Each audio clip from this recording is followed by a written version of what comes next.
Do you have pain radiating down your leg that could be sciatica? Well, if the answer is yes, then in this video, I'm going to be sharing with you what to avoid and some solutions at the end, as well as a tip that nobody ever tells you about.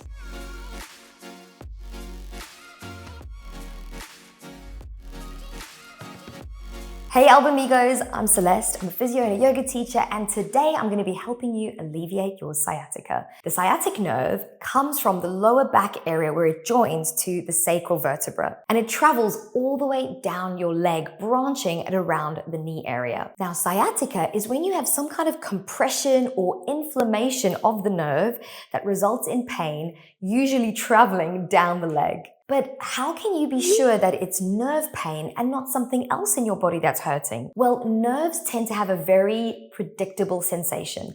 They're either stabbing, shooting, electric, burning sensations. Nerve pain tends to follow a very clear path, and it's almost like you could draw a line where you feel it. The other thing about nerve pain is it tends to come and go in intensity depending on what you're doing. Now, the good news is that lots of people have had sciatica, and you know what? With the right attention, it does go away. But first things first, what should you avoid doing? Well, even if it's a suggestion I give you, if it hurts, please avoid doing it.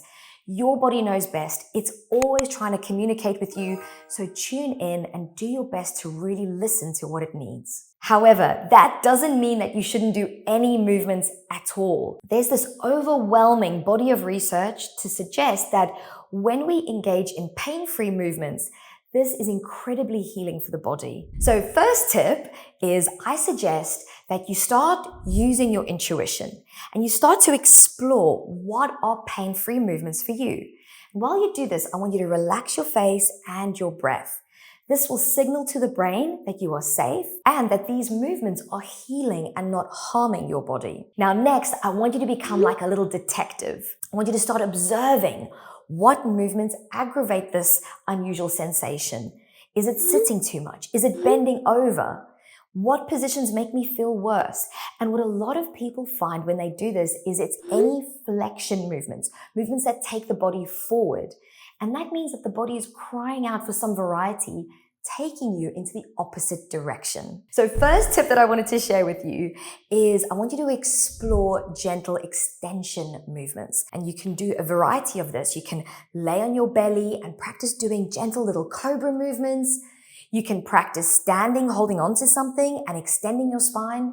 Or my favorite one is laying on your back, knees bent, lifting your butt up into a glute bridge. These are amazing to strengthen your back body and to teach it to support your spine. However, we all know that the pain can sometimes be very sharp and it can come out of nowhere. So if this is you, it is worth trying our next tip, which is neural flossing.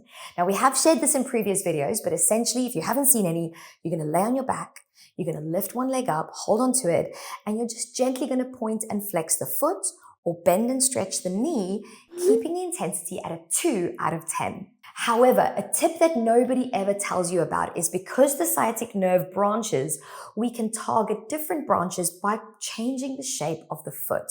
So instead of only pointing it, you can also point the foot and then invert it, or you can flex the foot and invert it as well. This is known as dorsi and plantarflexion with inversion. Now, there is another hack that very few people talk about, and that is learning how to slack the nerves. And to do that, what you're going to do is so simple. You're just going to lay on your tummy, you're going to bend your knees, point your toes, and extend your chest up. This is going to help to bring the two ends of the nerve closer together, which can really help some people's sciatica feel better. And finally, depending on the root cause of your pain, it's also worth strengthening your butt muscles and releasing a muscle called piriformis. To strengthen your butt muscles, we've already suggested the glute bridges, but remember you can level this up by sticking a stretchy band around you. And then when it's time for you to release your piriformis, try the figure 4 reclining stretch where you can stretch that muscle out. Now, if you'd like to follow along a class that has all of these tips, we're going to be uploading one soon. So remember to hit that subscribe button. And if any of these tips seem to help you, then please do hit us up with a comment down below, give us a like, and let us know what other things you'd like to see on this channel. Your comments and suggestions really help us to make this channel even better for you. Thank you so much for watching, and I can't wait to see you on the next video. Bye for now.